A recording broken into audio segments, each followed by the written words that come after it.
دكتور ولكن احكي لنا كواليس اول يوم دكتور. هو اول حاله اشتغلت معاها كان طفل عمره 5 ايام كان عنده حاله ملخ ولاده. ربنا وفقني بعد 5 شهور الحاله دي تعافت بنسبه كبيره جدا. عدى وقت طويل وكان داخل عليا حاله كشف تخسيس ومعاها طفلها. لقيت وهو داخل عليا لقيت طفل ساب ايد والدته، جه سلم عليا. كل ده انا في حاله انبهار. بعد فتره الحاله فكرتني بنفسها، قالت لي انت مش فاكرني يا دكتور؟ فاكر احمد اللي انت كنت شغال معاه وهو عمره 5 ايام؟ قلت لها ايه الاخبار؟ احمد عامل ايه؟ قالت لي ما هو احمد قاعد قدامك هو اللي دخل سلم عليك.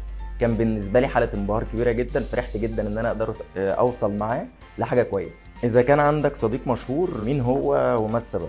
دكتور احمد زويل، راجل علمنا كتير، راجل هنستفيد كتير من خبراته. لو كان عندك فرصه تسال مشهور سؤال هتسال مين وهتقول له ايه؟ محمد صلاح. هقول له عملتها ازاي. اذا كنت تقدر تغير اي شيء في العالم هتغير ايه؟ هغير الاكل المصنع اللي انا برفضه تماما، شركات الاغذيه المعتمده على الاكل المصنع، لان انا بفضل دايما الاكل الطبيعي. اذا كنت تقدر تغير اي شيء في العالم هتغير ايه؟ انا دايما ضد مبدا الاغذيه المصنعه، برفضها تماما وبفضل الاكل الطبيعي اللي بيدينا دايما صحه وحياه افضل.